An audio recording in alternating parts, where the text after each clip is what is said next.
समादरणीय भक्तवृन्द, दर्शकवृन्द, हार्दिक नमन। सधैँ जस्तै आज पनि यहाँहरूका समक्षमा श्री स्वस्थानी व्रत कथाको नयाँ श्रृङ्खलालाई लिएर हामीहरू उपस्थित भइसकेका छौँ। यहाँहरूलाई हाम्रो कार्यक्रम कस्तो लाग्दैछ? कृपया सल्लाह, सुझाव र प्रतिक्रियाको पनि हामी अपेक्षा गर्दछौँ। यहाँहरूले हामीलाई कुन ठाउँबाट हेर्दै हुनुहुन्छ, सुन्दै हुनुहुन्छ, कृपया कमेन्ट बक्समा कमेन्ट पनि गर्दै गर्नुहोला। आउनुहोस्, कथालाई प्रारम्भ गर्नुभन्दा पूर्व हातमा चन्दन अक्षता जौतिल फूल लिएर उनै भगवती परमेश्वरी स्वस्थानी भगवतीको ध्यान गरौँ। हरि ओम। यं ब्रह्मा वरुणेन्द्र रुद्र मरुतः स्तुन्वन्ति दिव्यैः स्तवैर् वेदैः साङ्गपदक्रमोपनिषदैर् गायन्ति यं सामगाः ध्यानावस्थिततद्गतेन मनसा पश्यन्ति यं योगिनो यस्यान्तं न विदुसुरासुरगणा देवाय तस्मै नमः। श्रीमच्चन्दनचर्चितोज्ज्वलवपु शुक्लाम्बरा मल्लिका मालालङ्कृतकुण्डला प्रविलसन् मुक्तावली शोभिता सर्वज्ञाननिदानपुस्तकधरा रुद्राक्षमालाकरा वाग्देवी वदनाम्बुजे वसतु मे त्रैलोक्यमाता चिरं। मुखं करोति वाचालं पङ्गुं लङ्घयते गिरिं यत्कृपातमहं वन्दे परमानन्दमाधवं। नमो भगवते तस्मै व्यासायामित तेजसे यस्य प्रसादाद् वक्ष्यामि नारायणकथामिमाम्। नारायणं नमस्कृत्य नरं चैव नरोत्तमं देवीं सरस्वतीं व्यासं ततो जयमुदीरयेत्। श्री स्वस्थानी भगवत्यै नमो नमः। अथ सप्तमोऽध्यायः। श्री स्वस्थानी व्रत कथाको 7औं अध्यायमा कुमारजीले आज्ञा गर्नुहुन्छ, हे अगस्त्य मुनि, सतीदेवीले त्यसरी प्राण त्याग गरेको देखेर देवता, यक्ष, गन्धर्व, किन्नर, नाग, दैत्य र ऋषि मुनिहरू सबैले अहो साह्रै अनर्थ भयो भन्दै आश्चर्य मान्न थाले। उसै बेला अकस्मात आँधी चलेर धुलो उडेर सारा आकाश ढाक्यो र विपरीत हावा चल्न थाल्यो। बिना बादलकै मेघ गर्जन लाग्यो। यज्ञमा उपस्थित सबै देवता, यक्ष, गन्धर्व, किन्नर, दैत्य, नागहरू सबैको के भयो, धुलो उडेर आँखामा परेर हेर्न असमर्थ भए, अर्थात् देख्न सकेनन्। यस्तै प्रकारले प्रभु वायुको वेगमा अडिन नसकी भूमिमा घोप्टिए। वायुको त्यो उग्र वेगले कतिलाई उडाएर लग्यो, कतिलाई भूमिमा पछारिदियो। कति रुन कराउन लागे, त्यस हुरीमा कोही परे, कसैको हात खुट्टा भाँचियो, कतिको खुट्टा मर्कियो, कतिले भूमिमा लड्नु पर्यो। यसै गरी प्रभु कतिका मुख भूमिमा घोटिएर माटो खान थाले। उठ्न असमर्थ भएका जति रुन कराउन थाले।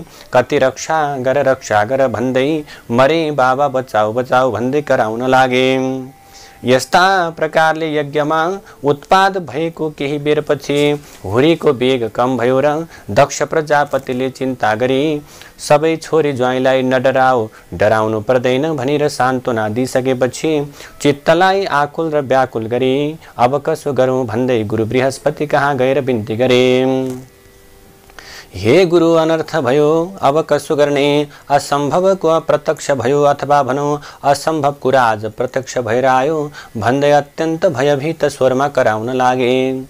त्यसै बेलामा नारदजीले सती देवीले अग्निकुण्डमा हाम फाली प्राण त्याग गरेको देखेर हावा भन्दा पनि बेगले शीघ्रातिशीघ्र कैलाशमा पुगेर छिटै कैलाशमा पुगेर महादेवका चरणमा दण्डवत गरेर उभिरहे। अनि महादेवले भन्नुहुन्छ, हे नारद, तिमी के कुरा भन्न आएका भन, किन मौन भएर उभिरहेका छौ।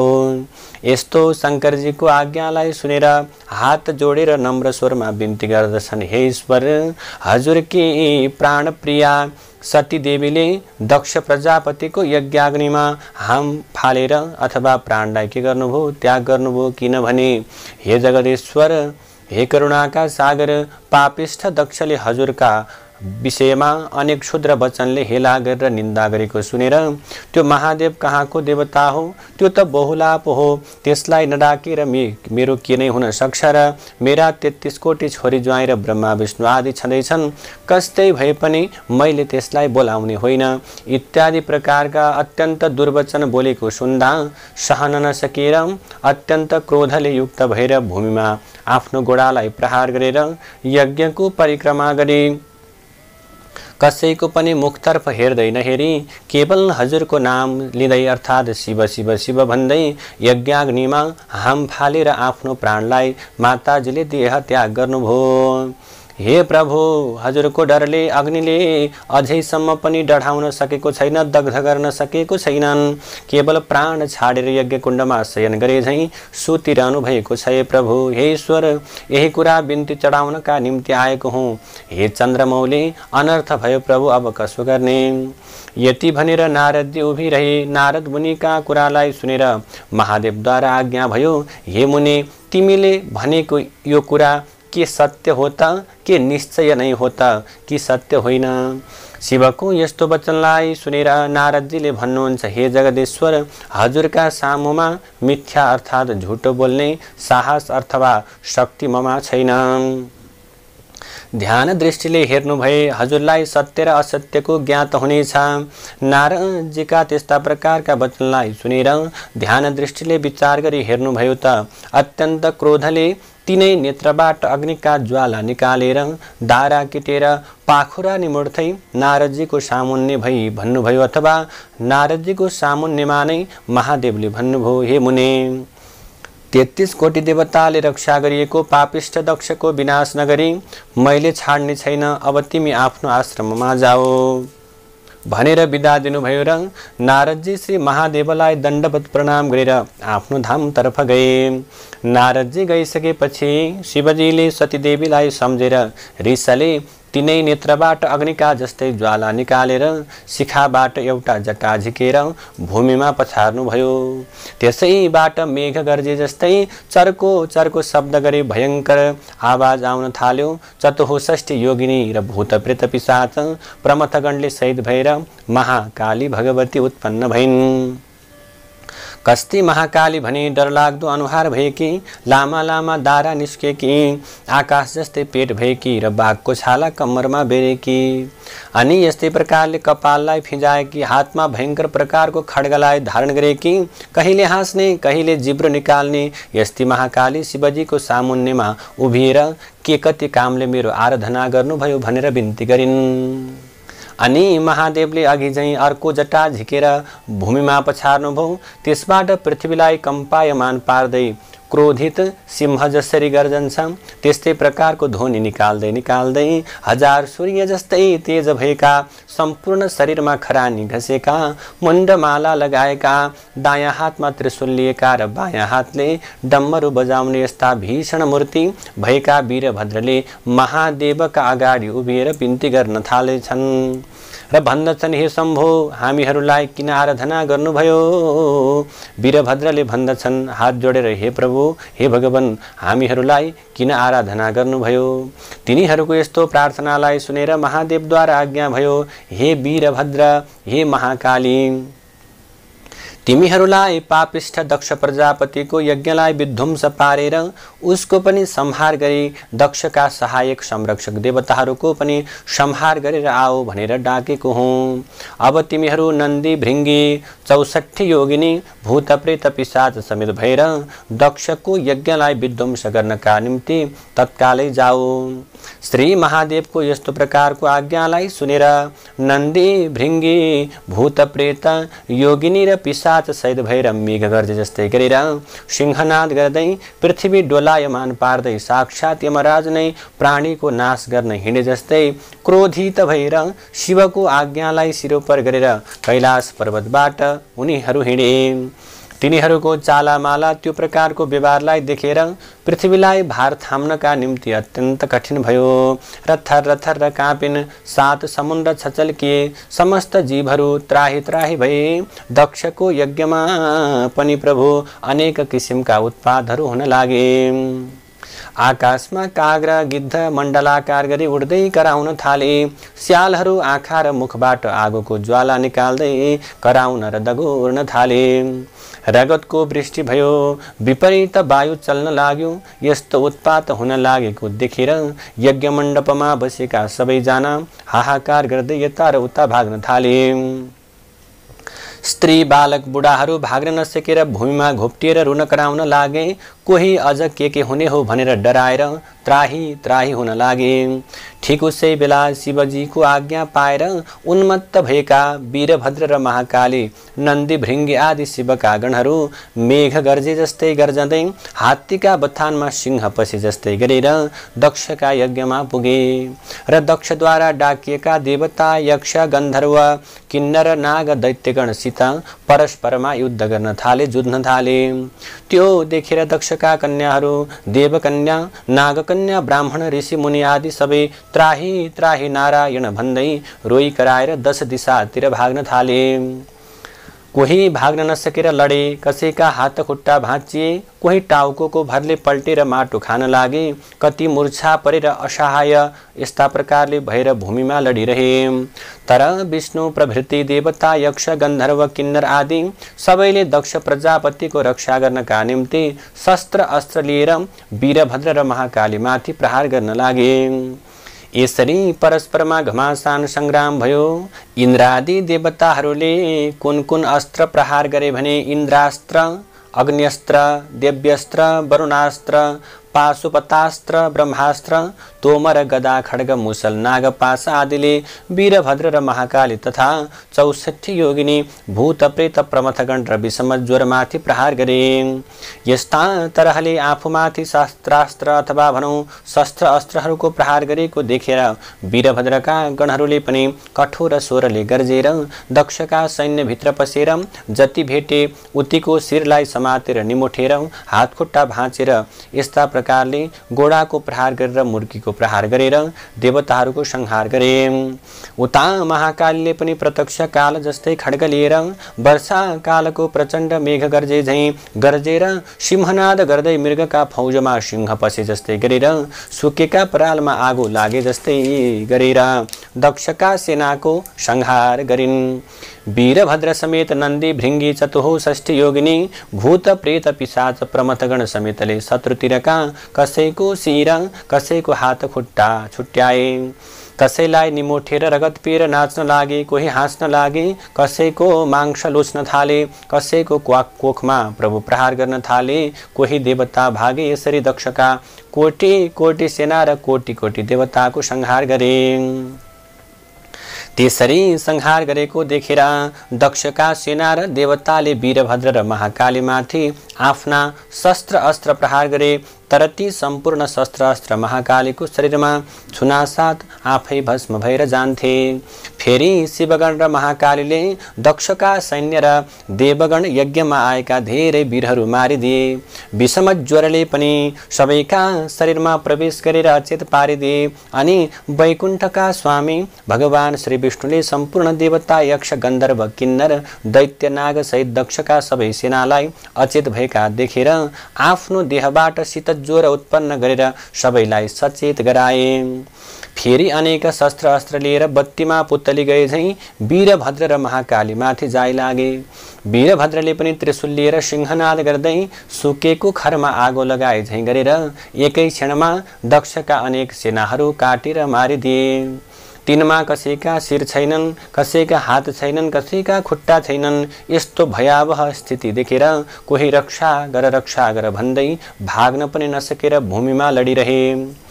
यसरी सबै देवताहरूको संहार गरेर अन्य दैत्य दानवलाई समातेर अग्निकुण्डमा हवन गर्न लागे। वीरभद्रले त्यसरी दक्षका सेना देवता यक्ष दानव गन्धर्व किन्नरहरूको नाश पारेर यज्ञ समेत ध्वस्त पारिदिएको हेर्न नसकेर भगवान श्री विष्णुले रातारात आँखा पारेर नागले झैं निश्वास फेर्दै प्रलयकालको अग्नि जस्तै भएर बायाँ हातले पाञ्चजन्य शङ्ख बजाएर दाहिने हातले कौमोदकी गदा उठाएर संहार कालका रुद्र जाई लागे जस्तै गरेर वीरभद्रका सेनामाथि जाई लागे। त्यो देखेर देवता यक्ष गन्धर्व किन्नर नाग आदि सबै र दक्ष प्रजापतिका सेनाले धन्य धन्य विष्णु तिम्रो जय जय होस् कल्याण होस् भन्दै आफ्ना आफ्ना शस्त्र अस्त्र लिएर विष्णुको सहायतामा लागेर कठोर प्रकारको युद्ध गरे। त्यस्तो देखेर महाकाली रिसले आगोको ज्वाला झैं डरलाग्दो तेज प्रकट गरेर खड्ग लिएर जाई लागिन्। त्यो देखेर भूत प्रेत पिशाच प्रमथगण डाकिनी साकिनी र चतुःषष्ठी योगिनी सबैले युद्ध गर्न लागे। जस्तै ठुलो हावा चल्नाले मेघ टुक्रा टुक्रा हुन्छ त्यस्तै दक्षका सेना देवता दैत्य गन्धर्व किन्नर नाग आदि 10 दिशामा अथवा 10 दिशातर्फ भागे। ए प्रभु, जब विष्णुले निर्धक्कसित वीरभद्रको छातीमा कौमोदकी गदा प्रहार गरे त्यो गदा वीरभद्रको छातीमा वज्रनाथ गयो अनि ती मूर्छा परि भूमिमा ढले। फेरि विष्णुले नन्दी भृङ्गी 64 योगिनी त्यस्तै गरेर भूत प्रेत पिशाच प्रमथगणका उपर शङ्खको चर्को शब्दका साथमा के गरे शस्त्र अस्त्र प्रहार गरे। त्यसरी विष्णुको प्रहारले कति लडेर भूमिमा पल्टे, कति मूर्छा परे, कति भागे। त्यो देखेर दक्ष प्रजापतिका सेनाले धन्य धन्य विष्णु भनेर बिन्ती गरेर पुष्प वृष्टि पनि गरे। तब विष्णुले पाञ्चजन्य शङ्ख बजाए। मूर्छा भइरहेका वीरभद्र महाकालीका कानमा देवता यक्ष गन्धर्व किन्नर र दक्षका सेनाले शङ्कुल ध्वनि र धन्य धन्य विष्णु भनेर बिन्ती गरेको शब्द पर्यो र चेतना फर्क्यो। आफ्ना सैन्य कोही भूमिमा ढलेका, कोही भाग्न लागेका र कोही के गरौँ कसो गरौँ भनेर अन्योलमा परेका देखेर अत्यन्त क्रोधित भएर काल सदृश त्रिशूल लिएर विष्णुलाई लक्ष्य गरी बेगली प्रहार गरे। त्यो त्रिशूल विष्णुका छातीमा लाग्यो। त्यसको कष्टलाई सहन नसकेर नवद्वारबाट रगतको धारा बगाएर विष्णु मूर्छा परि ढले। उनी मूर्छित भइसकेपछि वीरभद्रले प्रलयकालको मेघ झैं गर्जन गरेर दक्षका सेनामाथि जाई लागे। आफ्ना गण समेत मिलेर कोटि कोटि देवताहरूको संहार पनि गरे।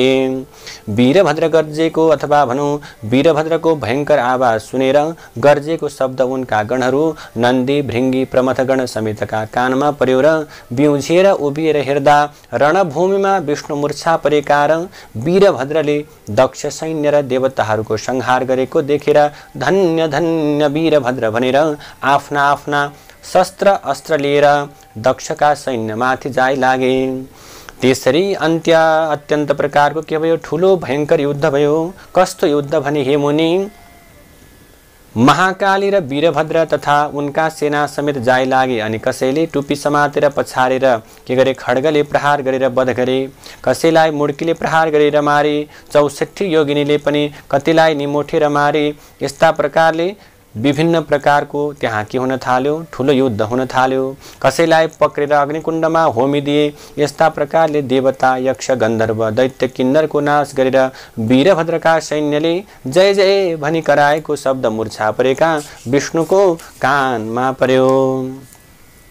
मूर्छाबाट उठेर हेर्दा वीरभद्र र महाकालीले यज्ञलाई विध्वंस पारेर देवताहरू र दक्षका सैन्य समेत नाश गरेको देखेर अत्यन्त क्रोधित भएर राता राता आँखा पारेर हे पापिष्ट, आज तेरो नाश गरेर दक्षको यज्ञ पूर्ण पारेर सबै देवता यक्ष गन्धर्व नाग आदि सबैलाई सन्तोष दिनेछु। आज एकादश रुद्र तेरो सहायक भएर आए पनि रक्षा गर्न सक्ने छैनन्। सम्पूर्ण दुष्टको संहार गर्ने यो चक्र देखिस् भनेर सुदर्शन चक्र देखाए। भगवान विष्णुले भनेको त्यस्तो क्षुद्र वचनलाई सुनेर वीरभद्र रिसले चुर भई भन्दछन्, हे पापिष्ट विष्णु, सम्पूर्ण दुष्टको नाश गर्ने चक्र भनेर देखाएछ। तेरो पराक्रम माफिक त्यो चक्र मेरा उपर प्रहार गरेर त हेर, मुखले भनेर मात्र केही हुन सक्दैन। यस्तो वीरभद्रको वचनलाई सुनेर विष्णु भगवान अत्यन्त रिसाएर वीरभद्रलाई लक्षित गरेर ताकेर सुदर्शन चक्रको प्रहार गरे। त्यो चक्र अनेक सूर्यको जस्तो तेज र प्रलय कालको मेघ गर्जे जस्तै गर्जना गर्दै काल रुद्र नाश गर्न गए झैं गयो। यसरी गइसकेपछि त्यस्ता प्रकारले आएको त्यो चक्रलाई देखेर नन्दी भृङ्गी भूतप्रेत 64 योगिनी प्रमथगण आदि शिवगण त्राही त्राही वीरभद्र महाकाली भनी उनका नजिकमा गए। जस्तो समुद्र मन्थनमा कालकूट विष निस्केर सबैलाई भस्म पार्न खोज्दा त्यो विष शिवले पान गर्नुभएको थियो, त्यस्तै त्यो चक्र आएको देखेर वीरभद्रले गरेर मुख बाइदिएकोले वीरभद्रको मुखमा पस्यो र उनले निल्न तयार भएको देखेर भगवान विष्णुले चाँडो गरी वीरभद्रका मुखबाट सुदर्शन चक्र झिकेर त्यहाँबाट अन्तर्ध्यान भई वैकुण्ठतर्फ सरासर जाँदा भए।